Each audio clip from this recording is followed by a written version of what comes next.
All right, hello again, and welcome to High Ground Financial Freedom Podcast, the Freedom Podcast where we take interesting individuals that just want to share knowledge. And today I'm bringing myself again. This is a self podcast because I want to talk about something very important, and that's confusion. So oftentimes we find ourselves confused when we're talking about money, and that's a thing called choice paralysis. Choice paralysis is when you have all of these different choices and you don't know what to do, so you just choose not to do anything. And that's what I want to discuss today. I didn't want to bring anybody on because this is very serious. This is very important. This is one of the reasons that I teach financial literacy. Because here's the thing, a confused mind won't do anything. And that's important for everybody to understand. When you are confused about which direction to go, a lot of times people will just stand still and won't do anything. And when it comes to finances, you got to remember, life is still moving. Life is moving forward. So you choosing to not do anything, let's say not choosing to learn a new topic about money, not choosing to invest in stock, bond, mutual fund, or putting money somewhere where it's going to grow potentially tax-free, that's going to hurt you.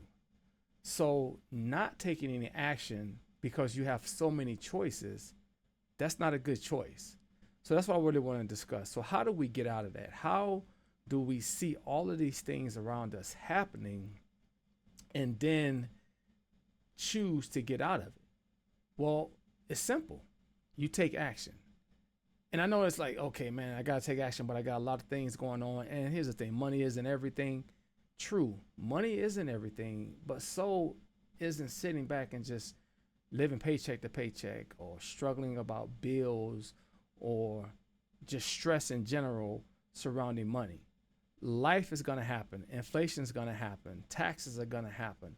All of these things are going to happen. You're going to have to pay bills. So wouldn't it make sense to take action and put some energy into understanding finances and money, since it's going to happen anyway? There's nowhere around it.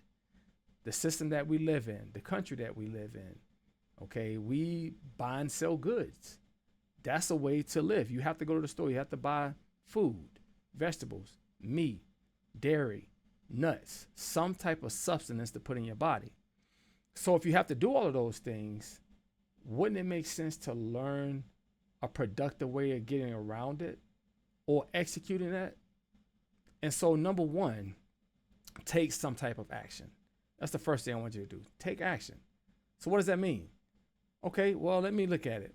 How much money do I make? How much money is coming into me each and every day? That's the first thing I need to figure out. What's coming in? What are you bringing in as far as a paycheck? Maybe it's an inheritance. Maybe it's some dividends. Maybe it's from some returns that you're putting money into. Okay, but what is coming into you? Once you have a clear picture on what's coming in, now you need to figure, what do you owe out? What do you owe out? What is it that you have to pay to someone else? Once you know those two things, you can set up a clear path. And today, outside of the not making the decisions, because we already figured out we got to take action, well, what type of action we're going to take? I'm going to talk to you about the 50, 30, 20 rule, okay? It's very simple, 50, 30, 20. When you get your money, you want to take 50% of that money and put that towards what I like to call a mug. M-U-G. Mug stands for your mortgage, or pug, which is paying money to some type of percentage to whether it's rent, okay? But portion of that money is going to go to your dwelling. So let's use a mortgage, mug. Your mortgage, U stands for utilities, and G is for your groceries. So mug, mortgage, utility, groceries, okay? You have to have somewhere to live. So that is the primary place you want to put the money. Mortgage, and you got to have some electricity, some water, someone picking up your trash, okay, utilities, and then you need to eat, okay, your groceries. That's where 50% of your money is going to go. Mortgage, utility, and groceries, or PUG, which is a primary percentage of that money going somewhere, or RUG, your rent, utilities, and groceries. So once you got that out of the way, you want to take 30% of the money, okay? And this is going to sound weird, okay? Because I know you're probably thinking 30%, let me go save that. No. Take 30% of the money and put 30% of the money on yourself. But shouldn't I be saving my money? Yes, we're going to get to that. But you want to take care of you first. What is the point of grinding every day, working, trading your time for dollars if you're not going to take care of yourself? Take care of yourself first. So take 30%, put 30% of your money towards you, whether that's your Netflix, whether that's coffee, whether that's some new shoes or getting your nails done. And if you're into that thing, you know, doing something that makes you happy. For me, I like buying electronics. That's my thing. I like electronics. So I'll take 30%, maybe get me something new electronics.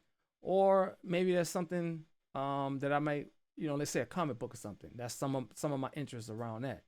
Okay. That's how I treat myself. But 30%, I'm going to pay myself first. Pay yourself first. And here's the premise behind that. If you go on a very strict diet, okay, saying I'm not eating no bread for a month, as soon as that's over, you're going to eat all the bread in the world. You're going to eat everything, all kinds of pieces, just shoving it in, okay? Don't be so strict with yourself. Think about how much energy and time you're putting into this job. If you take care of yourself first with that 30%, you're more inclined to save that 20% because 50 plus 30 is 80. Now we're going to save 20%, okay? 20% is going to go towards savings, putting your money somewhere where it's going to grow. And I know 20% seems kind of small, but let's take a look at that. Let me pull up my calculator here. Let's take a look. So if we said, let's say you're making $5,000 a month. And this is hypothetical. So $5,000 a month, okay? Multiply that times 0.2, which is 20%. That's $1,000. That's $1,000 per month going towards your growth, whether that's your legacy or your retirement, 401k. If you want to create a portfolio of some stocks, bonds, and mutual funds, so be it. If you want to put that money into infinite banking or family banking, where you're getting a guaranteed interest rate, what I teach, that's fine too. As long as you're taking that money and putting it towards somewhere to grow for you. So again, take action. Don't get so stressed out because listen, when you get so stressed out about life, we tend to not do anything. We tend to just sit still. And I'm going to look at something else. Give me 1 second. So I was just looking at some numbers. If we said $6,000, think about that. $6,000 a month.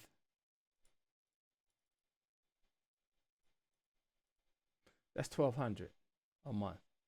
And if you say $1,200 a month times 12 months, that's $14,400 per year that you'll be putting away for yourself. So here's the thing. You got to take action because I know you're taking action every day. You're getting up, you're going to work, you're grinding, whether you're truck driving, whether you're an accountant, whether you're a doctor, whether you're a lawyer, you're putting your time in. And we're good at that. That's our education system. Our education system is built around doing things like that, where we take people, we put them into a classroom and develop them into becoming good workers. Okay, we need that. That's a part of our economy. Okay, but we don't teach financial literacy in school. So if it's not there, you have to take some type of action other than just getting up and going to work, because bills are going to be there. Rent's going to have to get paid. Mortgage is going to have to get paid. Utilities are going to have to get paid. You have to buy food to survive. Take action. Now, if you want to learn more, I am always here. It's highgroundfinancialfreedom.com. My app is HG Financial Freedom. Those things are out there. Those tools are there to teach and develop you on how to get ahead in life, on how to move around this financial literacy bubble. Because again, it's coming. It's there. It's staring you in the face. If you're growing up in the United States of America, it's going to always be staring you in the face, this whole financial thing. If you have any questions, reach out. So let's get this financial literacy together. I hope you have a great day and God bless.